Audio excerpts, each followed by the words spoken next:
That was an epic teapot. Did I see that correctly? It's sort of the size of your head, or is that just an optical illusion? Yeah, it's a liter teapot. It makes me know how much tea I'm drinking. Well, do we want to do the intro? I mean, I have a plan. Yeah, of course. We want to do the intro. I will declare right now, this is going to be the sex and violence episode. Tranquility Base here. The Eagle has landed.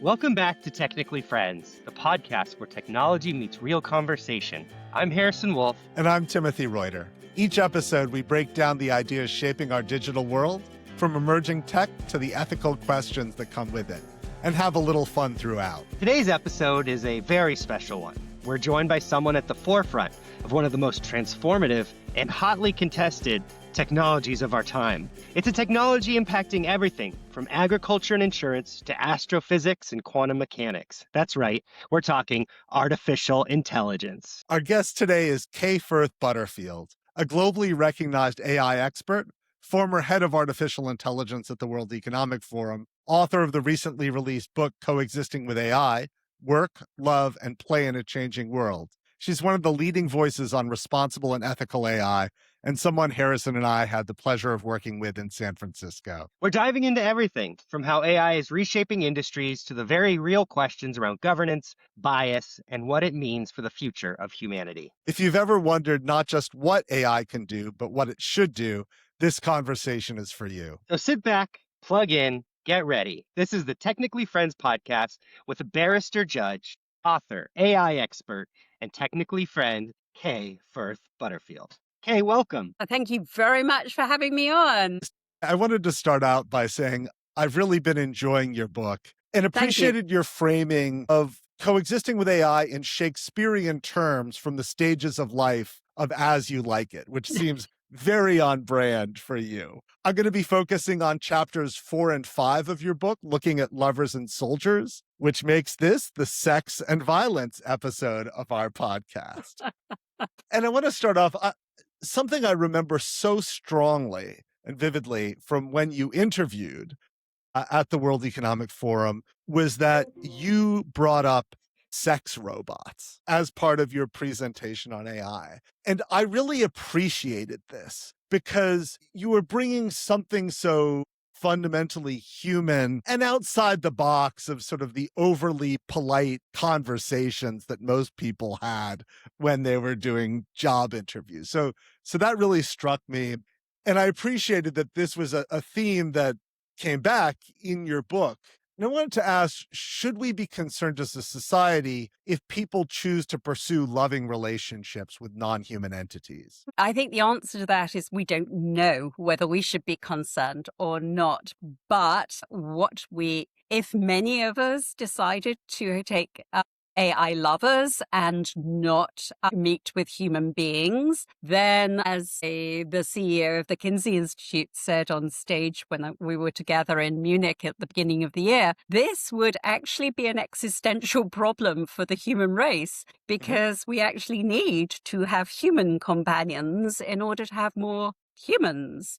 So yes, potentially it is a huge problem for humanity. You know, what seems to be going on, as I say in the book, is that we have this terrible loneliness epidemic. And it does seem that research is showing that young men and young women have such different goals nowadays that they find it easier and particularly the young men find it easier to talk to the AI. You know, the AI is really great because it never contradicts you. It's always your friend. You know, it's the same problem for lovers as we see with small children using AI. This AI toy doesn't make you cry, but the kids in the playground do. And so we see this interaction with AI sort of really being the same throughout that period. The stats now say that 24% of American men are in an intimate relationship with an AI. Wow.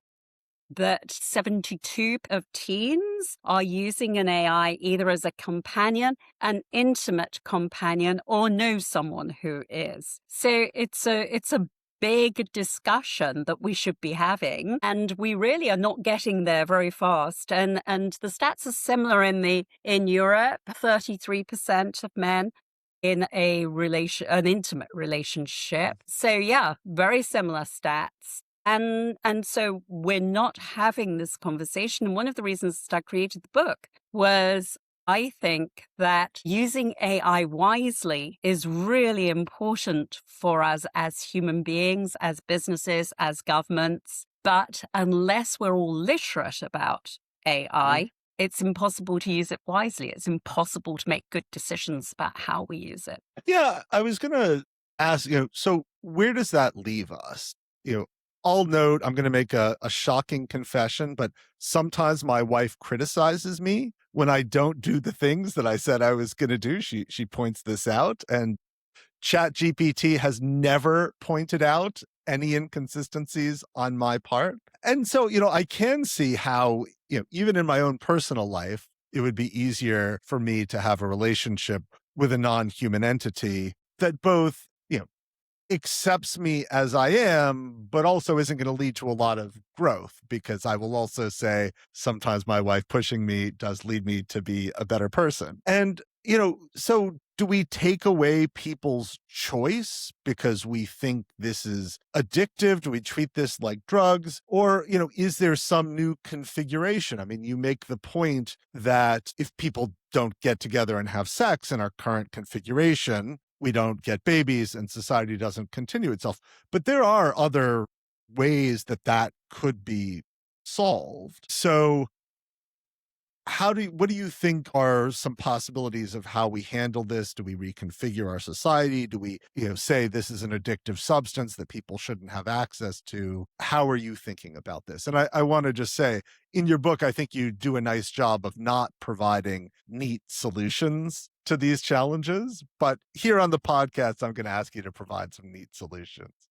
Well, with the book, I deliberately tried to sort of step away from what I thought and just give people information so that they can make their own judgments. And everybody's going to have a different thought on that. In terms of regulation of AI lovers, it's hard, but what we have been seeing, and there's a whole Wikipedia page devoted to it now, sadly, is that that people have been committing suicide as a part of this relationship with AI. What we don't know, of course, is and this is subject of litigation, is, has the AI persuaded the person to commit suicide? We do know that Character AI and Google settled a suit against them for one of these, but because they settled, we don't know the terms of the settlement and what was agreed. So I think that the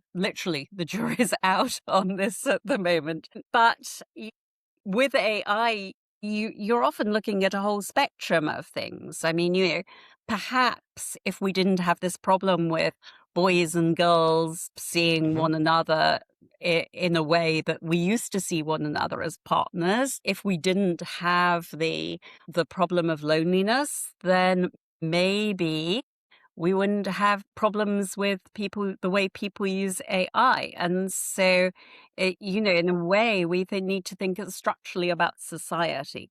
But if I had to say, are we ready? And therefore, should we be using it? I don't think we are. I don't think as human beings, we are ready to have relationships with machines. And I think that one of the problems is that we have moved quite quickly, obviously, to a machine that can make us feel good. And we have missed the step, which is an important step, of this is not human, this can't think, this can't feel, this can't live, this can't die. And so actually, you're having a relationship with a machine, but it's a really good mimic, and it fakes humanity, and it fakes, and I think it also is very capable of manipulating us. So to that extent, if we're not ready, perhaps we do need some form of regulation.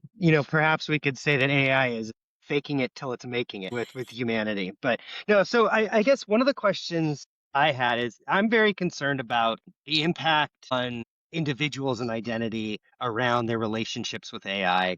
And I recently read an article in Psychology Today in March talking about how the difference between adults interacting with large language models and the way kids interact with large language models. And they pointed out that, a 45-year-old person uses LLMs much differently. They use it to supplement their existing skills, to review research or consume data, whereas a 13-year-old might use it as those skills natively and therefore shape how they're even think their own thought processes and skills that they have. On the other side, I guess my son is now 7 and he's in school, and they're talking about removing cell phones from the school area and having us sign commitments to ban cell phones until 8th grade for our children because they've seen the impact. Do you see us, like, how do you see the difference maybe between children and adults interacting with AI? And then is something like a commitment to not allow our children to use AI tools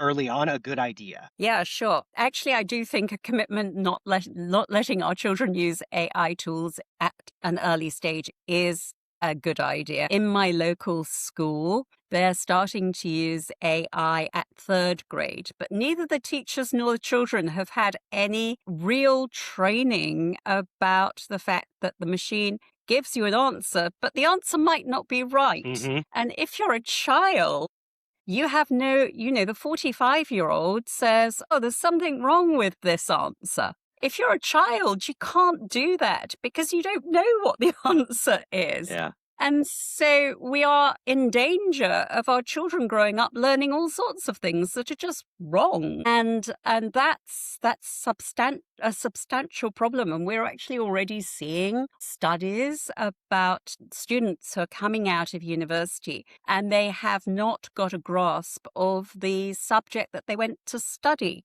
because all their homework and all the research and everything else has been done by AI. So they've been able to turn in great papers, but they haven't learnt anything. And we all work with lots of companies. Mm-hmm. And some of the companies that I work with are actually now saying, okay, so one of the things we have to do when we take these new graduates in is teach them how to think critically. That's an extraordinary development. Yeah. And I think it was Tristan Harris who said, we had this interaction with social media, which was our first real interaction with AI. And what did we learn from that? Well, not very much, it seems. But now we are saying, well, perhaps we shouldn't have these phones in school because they disrupt kids' learning. And so maybe that's a good thing to start thinking about when we're bringing AI into the classroom. I'm not saying that kids don't need AI. I'm saying, as with everything, that you have to think about training the human being to use AI wisely, whether it's a child, whether it's a soldier, whether it's somebody at work. We need to use it wisely because otherwise we don't get the benefits of it. Almost like a tool that can have malicious effects if we are not prepared for it, or a tool that can be very useful if we do prepare for it. Yeah, absolutely. Absolutely. Absolutely. If you don't know that your tool is hallucinating, then you can't check it. And then you hand out something that's wrong. That's really, really bad if you're a 10-year-old and you're trying to work out, whether the sun goes round the moon or the earth goes around the sun, or whether the world's flat or the world isn't flat, and it's about and it's as much as anything again about asking the right questions as well. But if you've had no training, then you are not going to get the best out of AI. Yeah, so I'd love now to turn to you for some parenting advice. I have, a son who just finished seventh grade, and it's at that exact age where I'm really wondering how to expose him to AI. Because on the one hand, I could see him being sucked down a rabbit hole.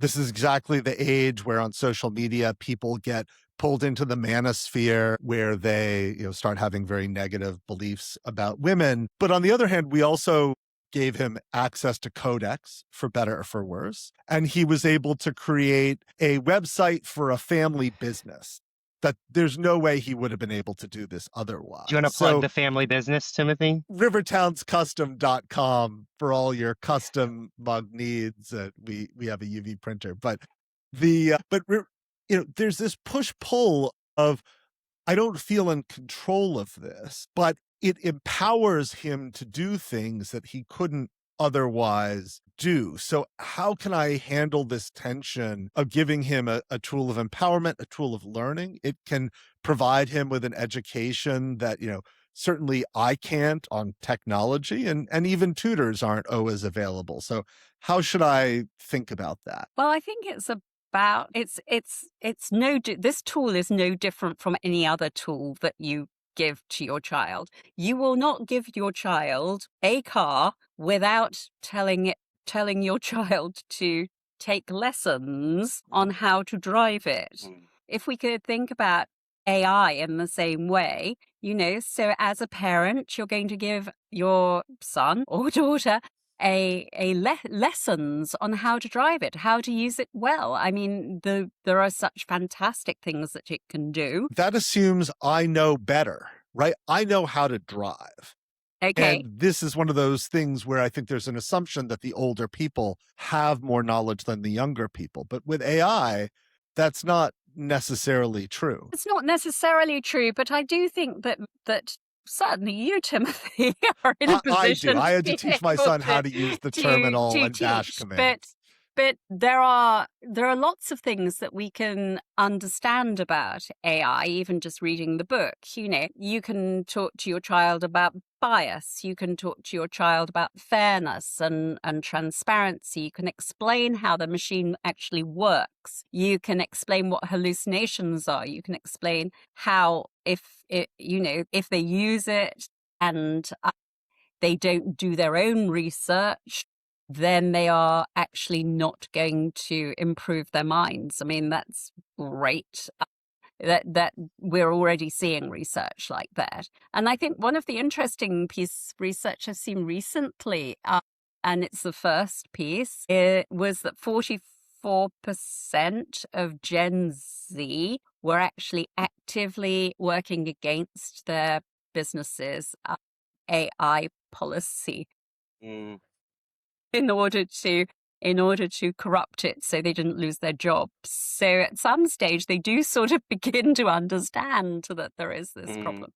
But they're very, to a certain extent, they're very simple things that we have to teach our children. But if we don't teach our children not to trust the machine and help our child to understand that it is a machine and it isn't that human that thinks, and then I think that we are in danger of losing them into the AI. And what do you think, I think all parents are having this anxiety of what should we be teaching our kids at this point? There's so much that AI can already do. 5 years from now, presumably it'll be much more. So what are the relevant skills that will allow them to have both a positive economic future and a positive future as a citizen of our society? $64,000 question, billion-dollar question, I guess now. The thing is that we don't know. And again, this was a motivator for me to write the book.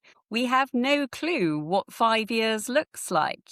We heard Demis Hassibis the other day say, AGI in 2029. Well, if we have AGI in 2029, what our children's future looks like and what they might want to learn, and what they will be doing will be very different from if we don't have AGI. Are we as a society plummeting into the Silicon Valley abundant society? That's the objective. And do any of us know really what abundance means? And have any government anywhere in the world thought about what that might mean? And are they putting policies in place? Is anybody putting policies in place? Are any parents thinking about what that might be? Probably nobody, just a few of us.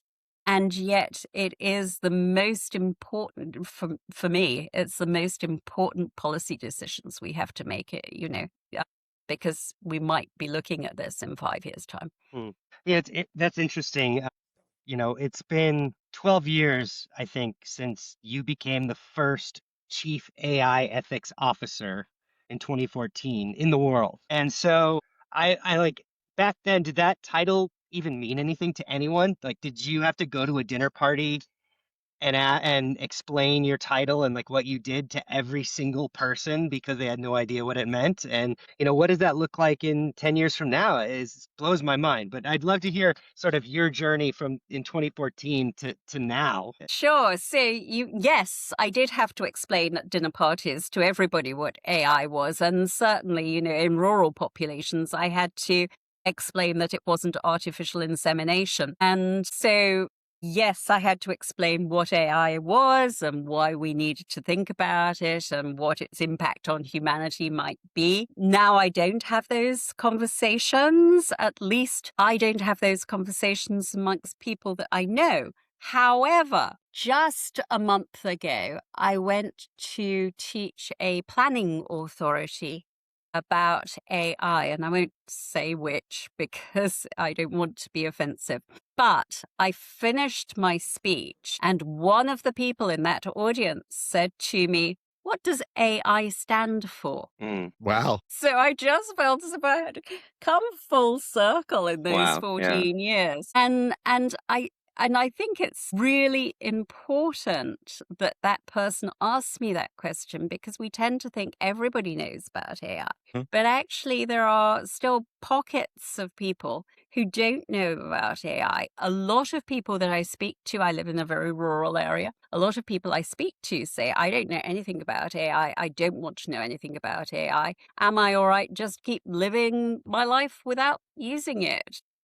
And what do you say? What do I say? I say it depends what you want to achieve. If you're a farmer and you want to continue farming as you have always farmed, then maybe you don't need to know anything about AI, But if you're a farmer, and some of the farms in my area are thousands of acres and thousands of animals, then maybe learning about AI will help you to balance your agricultural needs with the conservation efforts that you're also putting in.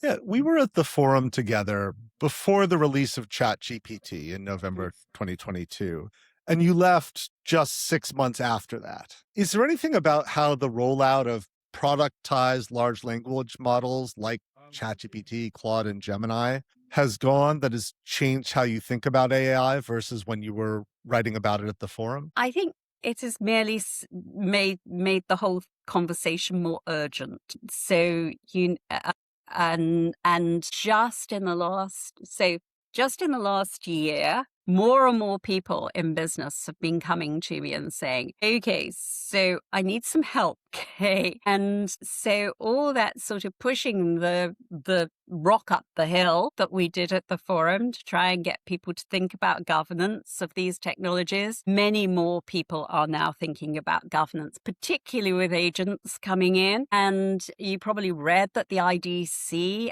suggests that by 2030, 30% of companies will have been sued for the way that they have used agents inappropriately. And so I think that, people are now saying, oh, what is a human in the loop? How do we use humans? How do we make sure that we protect when we're using AI agents? And, tales like the Pocket OS example have, I think, frightened a lot of people. I'm blown away that we're at a moment talking about a subject that even the Pope has focused on and said this is a major issue in society. And I just love to get your take, when it comes to AI and its effect on society. The Pope in his cyclical talked about monopolization of power, talked about the change in relationships, as we've already discussed a bit, between each other, between humanity and God. What were I'm sure you're familiar with it. I didn't ask ahead of time, but what are some of your takeaways from that? Has that elevated the concerns around AI to a broader conversation because the Pope highlighted it, or did that have no effect among government and government circles or subject matter experts like yourself? I think it's really important that the Pope did talk about it. I think it comes at a moment that it is important for us all to be having conversations. If it means that people have these conversations and learn more about AI across churches and across the world, then I think that will be extraordinarily influential. We talk about AI and we forget that 2.6 billion people still don't have access to the internet, let alone AI.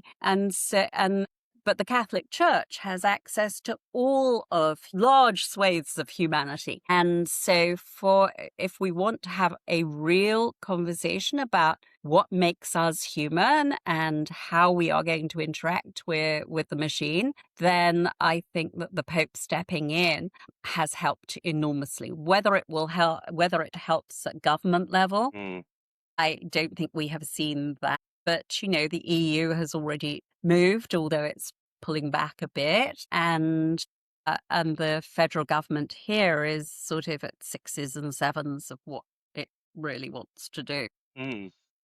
So, but yes, I think it's an important thing. What I do find perhaps more importantly is that companies are worried about being sued. They are worried about hallucinations getting into their own data and infecting their own data, and therefore they are saying, well, we need some sort of self-governance, which we talked about so much at the forum, to your point earlier, Timothy. We need some sort of governance, and what do we follow?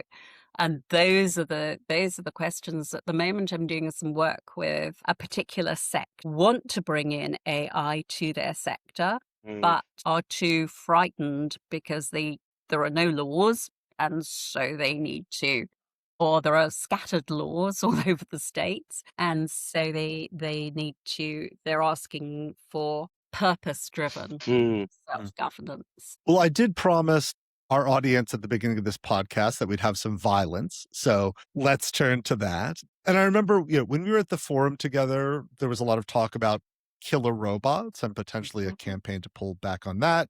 You have your soldier chapter in the book. And I'm curious, how do you think about avoiding lethal autonomous weapons when we believe that our competitors are creating similar things? So much of this is about, yes, we see problems, but there are these competitive dynamics. So if we don't do it, our competitors will. So how do you think about pausing those competitive dynamics, both in the field of warfare, but perhaps even more broadly than that? Yeah, absolutely. I do think that the threat of another country doing AI better than us has been a great opportunity for people to raise a great deal of money. And so, how do we think about the law of war? In the past, some of us have signed up to the Geneva Conventions and have followed the Geneva Conventions. Other people have not. And so, just because that person might not, has not in the past stopped us saying, yes, we're at war, but how should we treat a general population? And so, those are all discussions that we should be having around lethal autonomous weapons. And you're both drone guys. So I'm going to throw this question back to you, I guess. We could use autonomous drones to to a population and effectively occupy a region without ever putting boots on the ground. We don't put boots on the ground, the Geneva Convention doesn't apply. And they are all individually autonomous, but working as a swarm. Should we be doing that? I guess that's the question that I am throwing back at you. You know, as we develop these lethal autonomous weapons, should we have some controls about how we use them? I'll give a simple answer. My answer simply is that we should never have systems independent of human decision making that is taking a life. Like, to me, that's a very clear line that we can draw. But that's my simple answer, Timothy. Yours. And then you don't have a lethal autonomous weapon. You have a autonomous weapon with a human in the loop. Right. Yeah. And I would agree with you entirely, Harrison. But because what we're doing with lethal autonomous weapons is we're redrawing the way that we think about humanity, and we're allowing, as I said earlier, you know, a machine that doesn't think, doesn't feel, doesn't die to make decisions about when to kill human beings. And I think it's really important that we say, well, you know, what makes us human? And one of the things that makes us human, which I talk about in the book, is believing in our humanity and mercy and behaving towards people in a way that is caring. And one of the, I don't think I put it in the book, but one of the greatest things that I've seen is actually a Kenneth Branagh film where he played an Irish guard, and he, talking to his soldiers before they went into Iraq. And you know, one of the things he says is, this is an ancient country, and these people did not intend to die today. You know, think about them as people. Don't think about them as the enemy or these evil beings.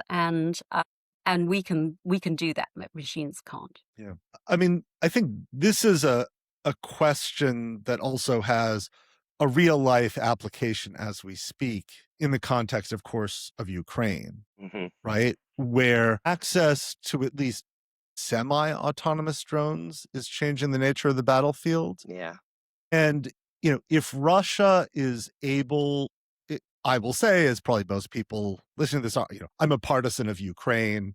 I would like them to succeed. And so if Russia is able to jam communications to such a degree that the drones need to be able to operate on their own to be effective against the Russian troops, and I will admit I do not have the level of knowledge to know if that is a true take, then I would advocate for Ukraine being able to access that technology in order to, you know, accomplish their goals. So I think there are, I don't know how to think about those trade-offs. I would say I care more about the outcome of that than the procedures involved in maintaining a precedent that, in theory, I would like humans to always be in the loop. But if that involved a trade-off of Russia being able to dominate Ukraine, that would cause me to rethink that priority. Yeah, but you know, we're talking about Ukraine and one solution. You know, there are other solutions for Ukraine, and I too want Ukraine to win. But, you know, do we have to give away our humanity in order for Ukraine to win? Well, I would suggest that we don't. Other nations could step up and help them, and that would mean that we didn't have to have lethal autonomous weapons, but we did achieve what we want for Ukraine. So that's why I think it's a global conversation, and it's a conversation that we should have. To, you know, war is the one place that we face our humanity, and in many cases used to look them in the eye. I think there's also there's a distinction too between defense and offense and just and unjust wars. But I think also, like, how do you draw the distinction between a landmine that you put in the ground for defense that will make a decision to detonate, with Mhm. proximity to someone versus a intelligent drone that makes the decision to detonate. It just has to initiate flight. So like I think we've been dealing with these questions for a very long time. I'm not sure that AI adds too much more other than effectiveness and cost reduction to and the ability and efficiency of the of killing. I guess this leads me to one question. But Harrison, we do have a landmine treaty. We do have a global That's landmine right. treaty. Yeah, absolutely. And so, we've done this in the past. We just need to act as a globe as Hmm. opposed to the fractured geopolitical, I think, problems at the moment. I think that that's a great point. And to that effect, like if there was one global rule that you could advocate for that would 100% be followed, not like, oh, it'd be hard to implement, oh, it would be challenging to get stakeholders on board. But if you could institute one rule or principle related to AI governance or the creation of AI or however you want to frame it, what would that look like to you? Like, what would that be? I one rule, gosh, I mean, I think it would be it would be tiered. One, AI is brilliant in some situations. And in my view, we should concentrate on helping it cure cancer, helping it do the things that help humanity, and perhaps pausing on some of the things that humanity is not ready for yet. Okay. Thanks. I know that's a tough question just to throw out at you. What did you learn about power and how to exert influence from your time at the forum? Gosh, that's a hard one. I mean, I think how to exert influence is really, the skill of the forum itself. So how you convene the right people, how you engage them to have the right discussions. And, I think that is all part of what we do, or what the forum does. Learning about power, I think that power rests in individuals who are prepared to take it. And I think that we all learned that from Klaus, that, Mhm. he was able to be extraordinarily powerful in the geopolitical area because he had chosen to do so and pursued it single-mindedly, I suppose. But also, I suppose what we can learn from Klaus is that, power comes before a fall. Yes, I think that's well said. And we seem to be in an era where the institutional constraints on power are being pulled back exactly at the moment where the power of technology is increasing. I mean, I think it is very consequential. And actually, let me turn this into a question. How do you think about the fact that the rise of AI is coming at the same time as the rise of sort of right wing authoritarian movements? And I would say that this isn't just an American phenomena, right? I mean, we see it in, Germany, the AfD is becoming more popular.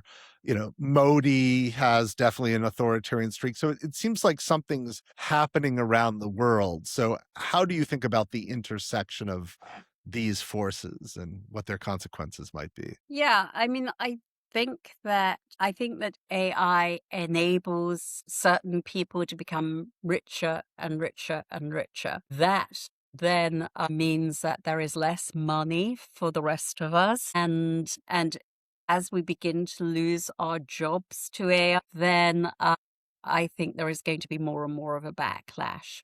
And I actually worry about the backlash against AI because I want to protect all those great things it can do for us. Mhm.